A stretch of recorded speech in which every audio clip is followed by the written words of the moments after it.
Prof. Mahfud yang saya hormati, calon wakil presiden, bahwa kita saksikan hari ini 9 tahun terakhir ini ya, kerusakan iklim, lingkungan hidup yang mengkhawatirkan, kemudian bencana ekologis, banjir, longsor, dan berbagai keadaan sulit lainnya terjadi.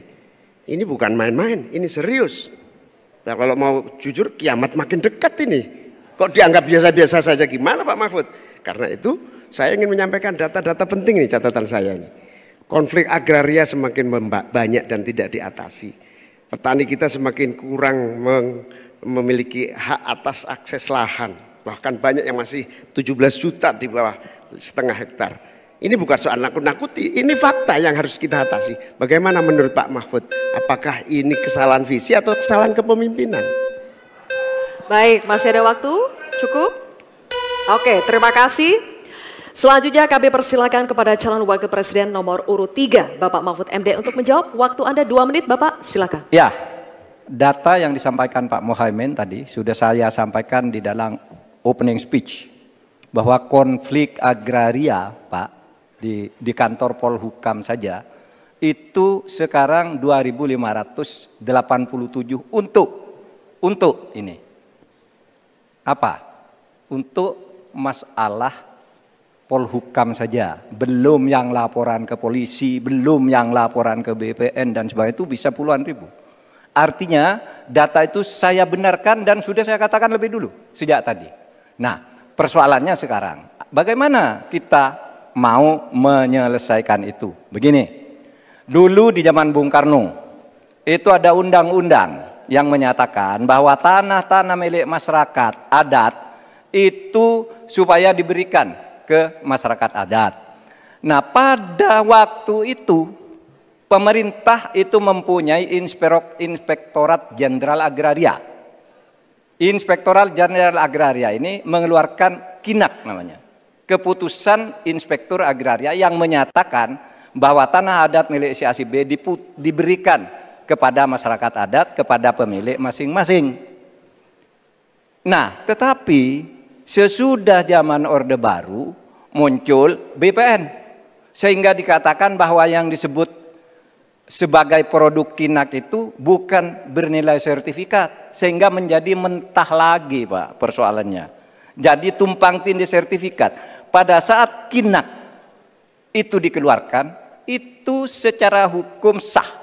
Tapi begitu ada Orde Baru, itu harus bentuk sertifikat dari BPN. Terjadi tumpang tindih, terjadi kasus rempang, dan sebagainya, dan sebagainya. Oleh sebab itu, menurut saya ini harus dibuat kesepakatan bagaimana cara menyelesaikan ini. Selesai. Baik Pak Mahfud, terima kasih.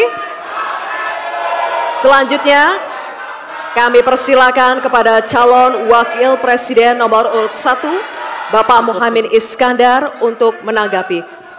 Waktu Bapak 1 menit, silakan. Ya, banyak masalah yang menjadi kendala terlaksananya reforma agraria. Salah satunya birokrasi kita, kesungguhan politik kita, kemauan kepemimpinan. Di bawah presiden harusnya ada satu kelembagaan yang bisa mengelola reforma agraria dengan sangat sungguh-sungguh, tidak dibiarkan terus-menerus.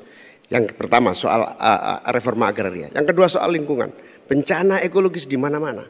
Saya tidak menyalahkan siapapun ya, ini sebuah fakta yang harus kita antisipasi bersama dengan baik-baik, bahwa kita sedang mengalami ancaman bahaya lingkungan dan krisis iklim yang sangat mengerikan.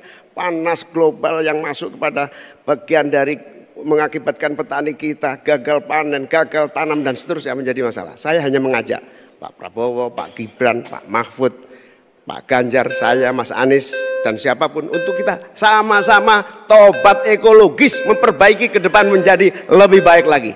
Tobat ekologis penting untuk masa depan kita. Baik Pak Mohaimin, terima kasih. Sekarang kami persilakan kepada calon wakil presiden nomor urut 3, Bapak Mahfud MD untuk merespons tanggapan dari Bapak Mohaimin. Waktu Bapak 1 menit dimulai saat Bapak berbicara. Silakan. Setuju, karena yang diusulkan Pak Mohaimin tentang lembaga reforma agraria itu memang menjadi salah satu bagian dari misi kami pada tahun ini. Jadi kami punya tim reformasi hukum nasional yang melibatkan pakar dari berbagai kampus. Kesimpulannya masalah agraria ini harus ada sebuah badan khusus yang nanti menangani. Misalnya begini, ada sekian ribu kasus, ini yang berat dikategorikan 3 misalnya. Kita katakan, yang kategori 1 harus selesai dalam 6 bulan, kategori 2 selesai 6 bulan, kategori 3 selesai dalam 6 bulan. Lalu kita mulai lagi menata kehidupan kita di bidang pertanahan. Sehingga tadi proses deeding atau kesepakatan untuk kinak dan sertifikat tanah itu akan menjadi bagian dari apa yang sudah kami rencanakan. Selesai. Oke, baik.